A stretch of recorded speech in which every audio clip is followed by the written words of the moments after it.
रूस की सेना ने दावा किया कि जल्द ही पूरे मारियोपोल पर उनका कब्जा होगा। हालांकि वहां के ज्यादातर हिस्सों पर कब्जे का ऐलान वो पहले ही कर चुके हैं। लेकिन शहर के बीच अब भी यूक्रेन की सेना और रूसी सैनिकों में जंग जारी है। यूक्रेन की सेना को शहर से खदेड़ने के लिए रूस ने बड़ी संख्या में अपने शक्तिशाली T-72 टैंक मारियोपोल की सड़कों पर उतार दिए। ऐसे ही एक टैंक के हमले की तस्वीर सामने आई जिसमें वो एक के बाद एक कई गोले दागता नजर आया। सड़क के बीचों बीच बड़ी ही धीमी रफ्तार से चल रहे टैंक ने पहले एक तरफ निशाना साधा और फिर गोला छोड़ दिया। इसके बाद वो फिर धीरे से आगे बढ़ा और उसने एक दूसरी इमारत को निशाने पर ले लिया। जैसे ही टारगेट सेट हुआ, टैंक से गोला दाग दिया गया जिसने सामने खड़ी इमारत के बड़े हिस्से के परखचे उड़ा दिए। रूसी टैंक के इस हमले के बीच वहां फायरिंग भी शुरू हो गई, जिसके बाद वो टैंक तेजी से पीछे की तरफ भागने लगा और उस इलाके से निकल गया। जहां एक तरफ सड़कों पर रूसी टैंक और चेचन लड़ाकों ने मारियोपोल में तबाही मचाई, तो वहीं दूसरी तरफ उनके दागे गए रॉकेट पूरे शहर को दहला रहे हैं। क्योंकि रूसी सेना के दावे के मुताबिक मारियोपोल का बहुत कम इलाका ही बचा है जिस पर कब्जा करना बाकी है। यही वजह है कि उसने चेचन लड़ाकों के साथ मिलकर हमला और तेज कर दिया। एक तरह से देखें तो ये मारियोपोल पर उनके आखिरी वार की तरह है और इसके लिए रूसी सेना ने एक इलाके में एक के बाद एक कई रॉकेट दागे जो तेज आवाज करते हुए टारगेट की तरफ निकले और एक एक करके ये रॉकेट जैसे ही अपने टारगेट से टकराते वहां तेज धमाका होता।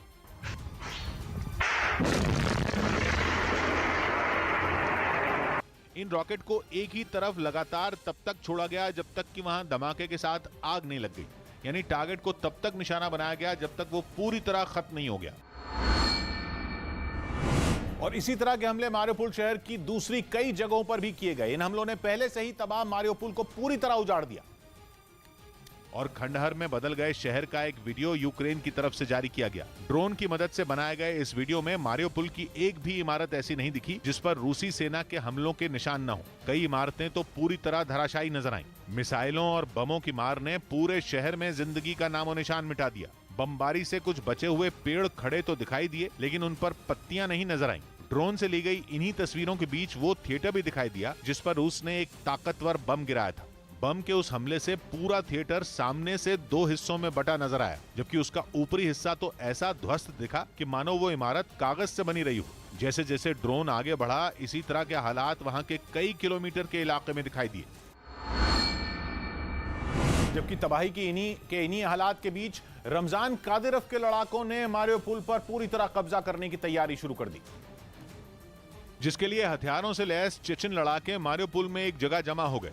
इसके बाद एक चेचन कमांडर ने उन्हें अलग अलग टोलियों में बंटकर शहर में गश्त लगाने के आदेश दिए। अपने कमांडर का आदेश सुनते ही वो शहर के कई इलाकों में पहुंच गए। इस दौरान कुछ चेचन लड़ाके उस जगह से गुजरे जहां लोग जान बचाने के लिए छिपे हुए थे। यही नहीं, कादिरोव के लड़ाकों ने शहर की सड़कों पर भी गश्त लगाई और ये बताने की कोशिश की कि किसी भी वक्त मारियोपोल पर उनका कब्जा हो जाएगा। उधर रूस ने कीव की घेराबंदी के लिए उसके बाहरी इलाके की एक सड़क पर बारूदी सुरंगें बिछा दी। इनके जरिए रूस का मकसद यह है कि यूक्रेन की सेना की गाड़ियों को आगे बढ़ने से रोका जाए ताकि रूसी सैनिक कीव को घेर सकें। और विस्फोटक से भरी इस सड़क का वीडियो यूक्रेन की तरफ से जारी किया गया, जिसमें वहां एक दो नहीं बल्कि कई लैंडमाइन नजर आईं। उन्हें इस तरह बिछाया गया था कि यूक्रेन की सेना के टैंक या कोई भी बख्तरबंद गाड़ी अगर वहां से गुजरे तो उसके परखचे उड़ जाएं। रूस ने उस सड़क के किनारे से भी निकलने की गुंजाइश नहीं छोड़ी और एक छोर से लेकर दूसरे छोर तक बारूदी सुरंगें बिछा दी। वहां यूक्रेन का कोई टैंक तो नहीं दिखा, लेकिन कीव में रहने वाले कुछ लोगों ने रूस के इस प्लान को फेल कर दिया, क्योंकि उन लोगों ने अपनी गाड़ियों को लैंडमाइन पर बिना चढ़ाए ही उस रास्ते को पार कर लिया। इसके लिए उन्हें अपनी गाड़ियों को तिरछा चलाना पड़ा। हालांकि बहुत खतरनाक हो सकता था, क्योंकि गाड़ी का अगर एक भी पहिया बारूदी सुरंग पर पड़ता तो उसका नामो निशान मिटना तय था। तो वहीं आरोप है कि यूक्रेन के जंगी मैदान में पुतिन की सेना ने ऐसी बारूदी सुरंगों का इस्तेमाल किया जिन पर बैन लगा हुआ है। यूक्रेन के खार्किव इलाके से ऐसी ही कई बारूदी सुरंगें बरामद की गई। ये इतनी खतरनाक हैं कि अगर इनके 50 फीट के दायरे में भी दुश्मन आया तो वो धमाके से उड़ जाएगा, यानी पल भर में उसका नामो निशान मिट जाएगा। पॉम 3 नाम की ये बारूदी सुरंग रूस की बनाई हुई है, जिस पर 1997 में बैन लगा दिया गया था। हालांकि जिन 164 देशों के बीच ये संधि हुई उनमें यूक्रेन तो था, लेकिन रूस नहीं, यानी वो इस संधि को नहीं मानता। उधर यूक्रेन में जारी भीषण जंग के बीच रूस ने अपने ताकतवर मिसाइल सिस्टम इस्कंदर से ताबड़तोड़ हमले शुरू कर दिए, जिसका एक वीडियो भी रूस की ओर से जारी किया गया, जिसमें हमले से पहले रूसी सेना के जवान इस्कंदर मिसाइल सिस्टम को सही पोजीशन पर लाते दिखे और फिर सभी तैयारियों को परखने के बाद वो उसके अंदर दाखिल हुए, जहां उन्होंने मिसाइल सिस्टम पर लगे एक बटन को दबाया और उस बटन के बगल में लगी चाबी को घुमाते ही मिसाइल लॉन्च के लिए तैयार हो गई। इसके बाद तेज रोशनी उठने के साथ ही मिसाइल ने दुश्मन के ठिकाने की ओर उड़ान भरनी शुरू कर दी।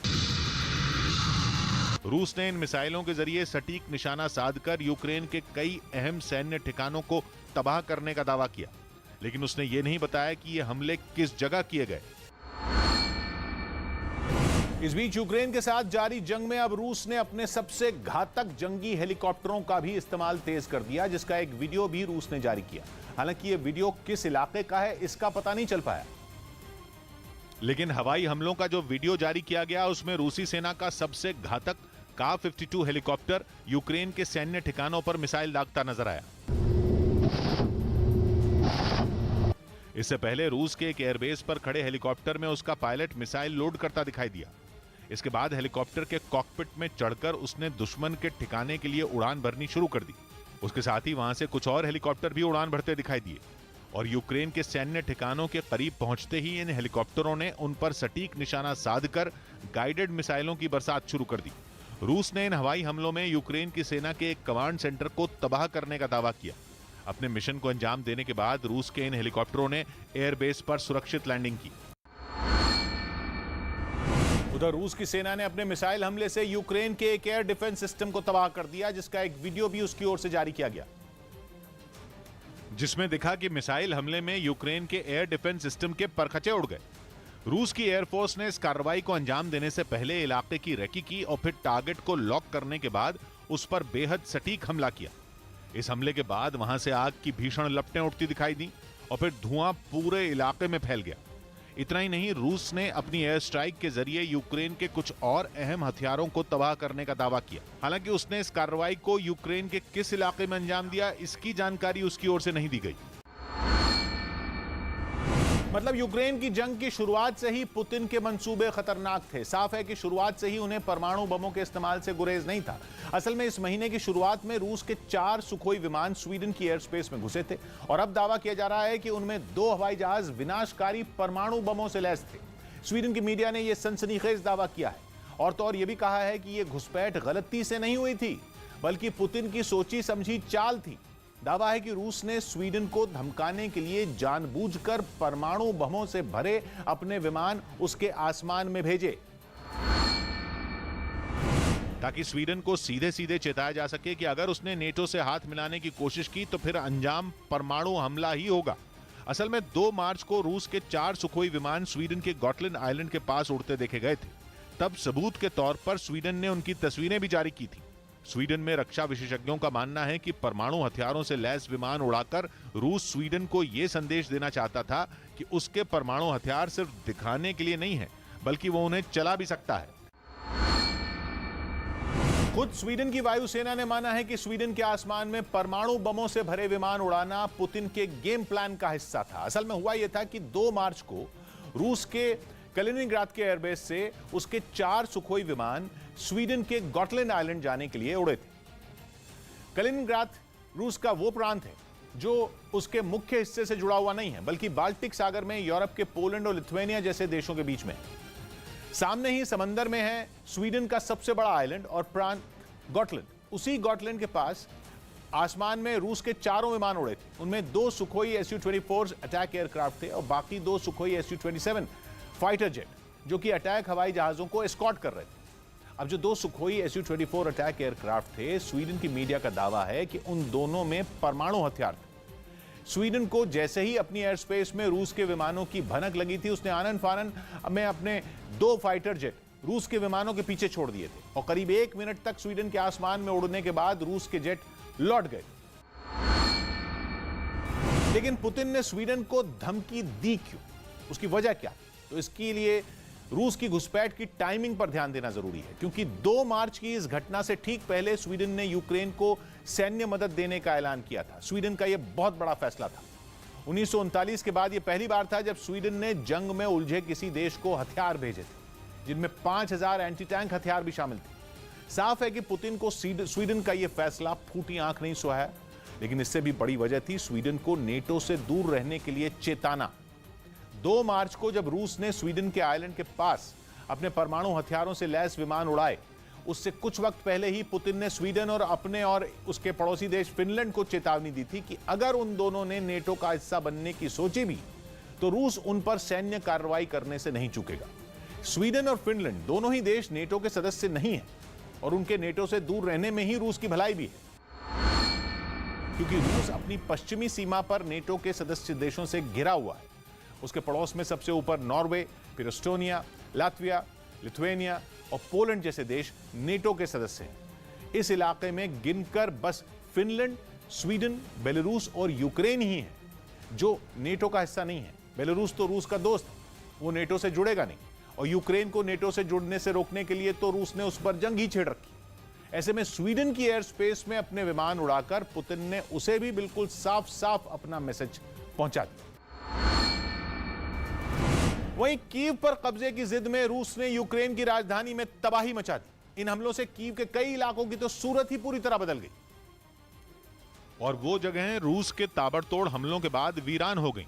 वहां से जो तस्वीरें सामने आई उनमें चारों तरफ उजड़ा शहर नजर आया। जहां भी नजर गई वहां दूर दूर तक सिर्फ बर्बादी ही दिखाई दी। वहां न इमारतें बची, न गाड़ियां और न लोगों के शोरगुल से खचाखच भरे रहने वाले बाजार। कब्जे की इस लड़ाई में गिरजाघर भी चपेट में आ गया। उसके बाद भी वहां कुछ बचा तो वो थी तबाही। वो चर्च खंडहर में तब्दील हो गया। उसके बाहर खड़ी गाड़ियां भी इस हमले में जल गईं। सड़क पर तबाह हो चुके यूक्रेन की सेना के टैंक भी नजर आए और जो पेड़ कभी लोगों को ऑक्सीजन दिया करते थे, रूसी हमले में उन्हीं की सांसें थम गईं। उधर खार्किव में यूक्रेन की सेना ने रूस के एक ताकतवर ड्रोन को मिसाइल से मार गिराया। यूक्रेन का दावा है कि इस ड्रोन को रूसी सेना ने बमबारी के लिए भेजा था, जिसे यूक्रेन की सेना ने आसमान में ही ध्वस्त कर दिया। यूक्रेन के इस जवाबी हमले का एक वीडियो भी जारी किया गया, जिसमें साफ दिखा कि जैसे ही यूक्रेन के सैनिकों ने मिसाइल दागी, वो आग उगलती हुई तेजी से अपने टारगेट की तरफ बढ़ी और आसमान में ही रूसी ड्रोन पर कहर बनकर टूट पड़ी, जिसके बाद वहां एक जोरदार धमाका हुआ और उसकी रोशनी चारों तरफ फैल गई। 2 दिन पहले भी खार्किव में रूस की सेना से लोहा लेने का एक वीडियो सामने आया था, जिसमें रूस के सैनिकों को पीछे हटना पड़ा था।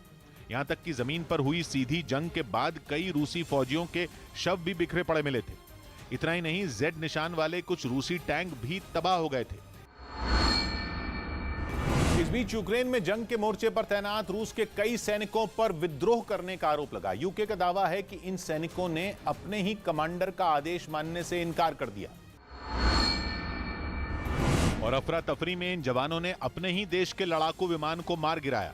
यूके के साइबर इंटेलिजेंस विभाग के प्रमुख जेरेमी फ्लेमिंग का दावा है कि जंग के मैदान पर तैनात रूस की सेना में भगदड़ मची हुई है, जबकि कई सैनिकों ने तो अपने हथियार तक छोड़ दिए। Putin has massively misjudged the situation. UK का कहना है कि यूक्रेन फतह करने की चाहत में पुतिन ने भारी गलती कर दी, क्योंकि इस युद्ध में अब तक रूस के कई सैनिक मारे जा चुके हैं और बड़ी संख्या में रूसी सैनिकों का मारा जाना भी इस विद्रोह की वजह मानी जा रही है। इतना ही नहीं, पुतिन विरोधियों ने सोशल मीडिया पर इससे जुड़ा एक ऑडियो भी जारी किया,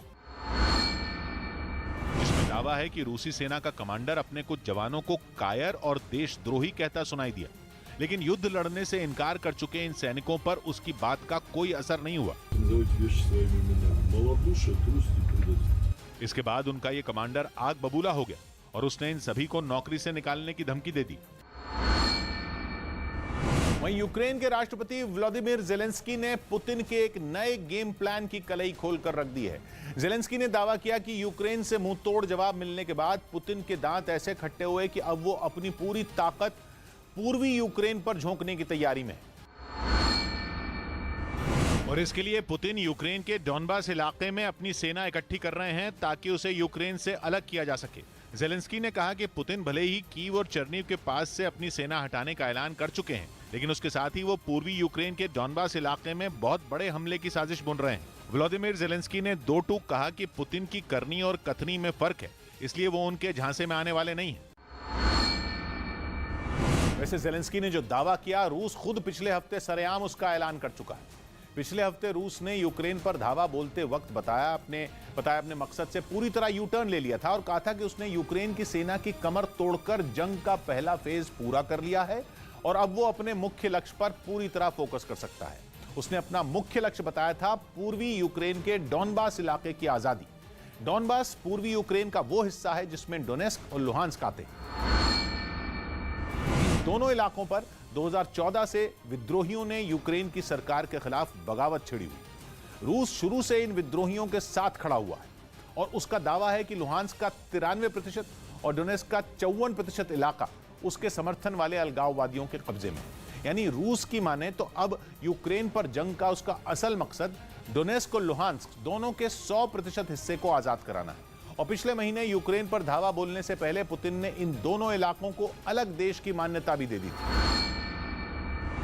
इस बीच यूक्रेन के राष्ट्रपति व्लादिमीर जेलेंस्की ने ऑस्ट्रेलिया की संसद को संबोधित किया और रूस पर कड़े प्रतिबंध लगाने की मांग की। जेलेंस्की इससे पहले अमेरिका, कनाडा और इजराइल के सांसदों से यूक्रेन के हालात पर बातचीत कर चुके हैं। और इसी कड़ी में जेलेंस्की ने ऑस्ट्रेलिया की खचाखच भरी संसद में यूक्रेन में अब तक हुई तबाही की आपबीती सुनाई।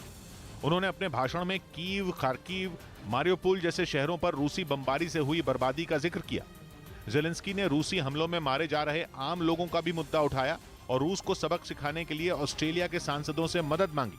We need new sanctions against Russia, powerful sanctions, until they stop. इससे पहले ऑस्ट्रेलिया की संसद में सभी सांसद जेलेंस्की का इंतजार करते दिखे और जैसे ही उनका भाषण खत्म हुआ, सभी अपनी कुर्सियों से खड़े हो गए और तालियां बजाकर उनकी हौसला अफजाई की। इसके बाद ऑस्ट्रेलिया की संसद के स्पीकर ने यूक्रेन के हालात के बारे में जानकारी साझा करने के लिए जेलेंस्की का शुक्रिया अदा किया। उधर यूक्रेन में जारी जंग के बीच इटली में पुतिन की सीक्रेट मर्सिडीज कार को जब्त कर लिया गया। यह कार पुतिन के करीबी रूसी कारोबारी अलिशर उस्मानोव की बताई गई और दावा किया गया कि इटली के खुफिया दौरों में सुरक्षा के लिए पुतिन इसका इस्तेमाल करते थे, क्योंकि खास तौर पर तैयार की गई इस कार पर न तो धमाके का कोई असर होता है और न ही गोलियों की बौछार इसका कुछ बिगाड़ पाती है। और इसे जब्त करने के लिए यूक्रेन युद्ध की वजह से रूस पर लगाए गए प्रतिबंधों का हवाला दिया गया, जिनके जरिए पुतिन पर युद्ध खत्म करने का दबाव बनाने की कोशिश की जा रही है। और यूरोपियन यूनियन के कई देशों में पुतिन के करीबी कारोबारियों की संपत्तियां जब्त की जा चुकी हैं। और इस बार इटली में पुतिन की जिस सीक्रेट कार को जब्त किया गया, वो सबसे ऊंचे स्तर की सुरक्षा देने के लिए दुनिया भर में अपनी पहचान बना चुकी Mercedes मायबाख S650 guard VR10 car है, जिसके शीशे और बॉडी इतने मजबूत हैं कि उस पर AK-47 राइफल की गोलियों का भी असर नहीं होता। यही नहीं, अगर गाड़ी के बेहद करीब से भी उस पर कोई ताकतवर विस्फोट हुआ तो उसका रत्ती भर भी उस पर कार पर असर नहीं होता। कार के शीशों पर खास तरह की कोटिंग है, जिससे अगर स्टील से बनी गोलियां भी टकरा जाएं तो उसका कुछ भी बिगाड़ नहीं पाएंगे। और सबसे खास बात यह है कि अगर जहरीली गैस से कोई हमला होता है तो कार के अंदर बाहर से जहरीली हवा आनी बंद हो जाएगी और कार के अंदर से ही ऑक्सीजन की सप्लाई शुरू हो जाएगी। अपनी इन्हीं खूबियों की वजह से इस दमदार कार की कीमत भारतीय रुपयों के हिसाब से करीब 12 करोड़ रुपए से भी ज्यादा बताई जाती है। इस बीच पुतिन के खासम खास और वफादार रमजान कादिरोव पर रूस के राष्ट्रपति से ही झूठ बोलने का आरोप लग गया। यूक्रेन ने दावा किया कि कादिरोव ने पुतिन को गुमराह किया और उनसे यह झूठ बोला कि वो यूक्रेन के मारियोपोल शहर में आकर जंग की कमान संभाले हुए हैं, जिसका एक वीडियो 2 दिन पहले रमजान कादिरोव ने खुद अपने टेलीग्राम पेज पर पोस्ट किया था। कादिरोव ने दावा किया था कि मारियोपोल के एक बड़े इलाके में कब्जे के बाद वो वहां पहुंचे थे और उन्होंने अपने लड़ाकों का हौसला बढ़ाया था। 2 दिन पहले के उस वीडियो में एक कमरे में मौजूद चेचन लड़ाके उन्हें बधाई देते नजर आए थे। यही नहीं, वहां रमजान कादिरोव का सम्मान भी किया गया था। जाहिर है, उस वीडियो के जरिए कादिरोव ने यह साबित करने की कोशिश की थी कि वो खुद यूक्रेन की जमीन से उसके खिलाफ जंग की रणनीति बना रहे हैं। लेकिन अब यूक्रेन ने दावा किया कि रमजान कादिरोव के मारियोपोल में होने की बात पूरी तरह से झूठी थी। यूक्रेन के मुताबिक कादिरोव कभी उनके देश की सीमा में घुसे ही नहीं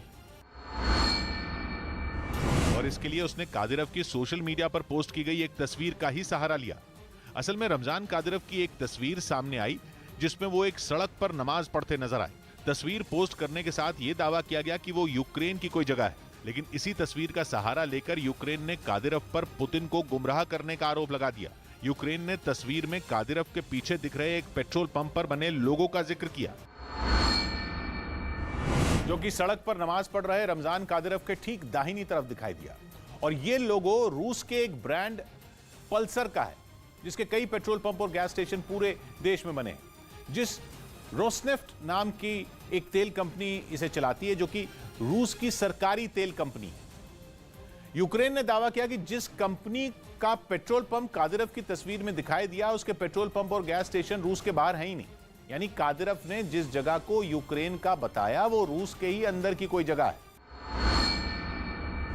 और इसी तस्वीर का सहारा लेकर यूक्रेन ने पुतिन के वफादार कादिरोव को झूठा साबित करने की कोशिश की। उधर अपने ऊपर लग रहे आरोपों के बीच कादिरोव यूक्रेन से बातचीत करने वाले रूस के ही एक प्रतिनिधि पर भड़क गए और उन्होंने व्लादिमीर मेदिंस्की नाम के रूसी प्रतिनिधि पर जमकर भड़ास निकाली, जिसका एक वीडियो उन्होंने अपने टेलीग्राम पेज पर पोस्ट किया। Все западные европейские государства давили на Россию. असल में कादिरोव रूस के प्रतिनिधि के उस बयान से चिढ़े हुए थे, जो 2 दिन पहले इस्तांबुल में बातचीत के बाद दिया गया था। उस वक्त बातचीत के बाद व्लादिमीर मेदिंस्की ने जंग को धीरे धीरे खत्म करने और यूक्रेन से रूसी सैनिकों की संख्या कम करने पर जोर दिया था। बस इसी बात ने कादिरोव को गुस्सा दिला दिया और उन्होंने रूस के ही प्रतिनिधि को जमकर खरी खोटी सुना दी। साथ ही उन्होंने रूसी राष्ट्रपति पुतिन से जंग और भी तेज करने की अपील की। यानी Being greeted by the Education Minister, Shri Dharmendra Pradhan. तो प्रधानमंत्री नरेंद्र मोदी इस वक्त तालकटोरा स्टेडियम में पहुंच चुके हैं। परीक्षा की बात आज पीएम मोदी के साथ होगी। छात्रों की स्ट्रेस फ्री मंत्र देते हुए आज प्रधानमंत्री नरेंद्र मोदी नजर आएंगे। छात्रों के साथ सीधा संवाद, परीक्षा पे चर्चा 2022 का ये कार्यक्रम, जिसके 5वें संस्करण को आज संबोधित करेंगे प्रधानमंत्री नरेंद्र मोदी। अलग अलग विषयों से जुड़े सवाल छात्रों के होंगे, जिनका जवाब आज पीएम मोदी की तरफ से दिया जाएगा। हर साल परीक्षा पे चर्चा प्रधानमंत्री नरेंद्र मोदी करते हैं, लेकिन कोरोना की वजह से ये कार्यक्रम पिछले 2 सालों से टल रहा था। लेकिन एक बार फिर से प्रधानमंत्री नरेंद्र मोदी छात्रों से सीधा संवाद करते हुए, और फिलहाल ये जो तस्वीरें आप देख रहे हैं, ये देखिए, ये छात्र वो तमाम प्रोजेक्ट्स दिखाते हुए, बताते हुए कि किस तरीके से इस प्रोजेक्ट को बनाया गया, उसके बारे में जानकारी देते हुए। और प्रधानमंत्री नरेंद्र मोदी हर एक बारीकी को समझते हुए, देखते हुए, पीएम मोदी की परीक्षा पे ये चर्चा। और कुछ ही देर में प्रधानमंत्री नरेंद्र मोदी के जरिए वो मंत्र दिया जाएगा, जिस मंत्र के साथ छात्र अपना एग्जाम देते हुए दिखाई देंगे।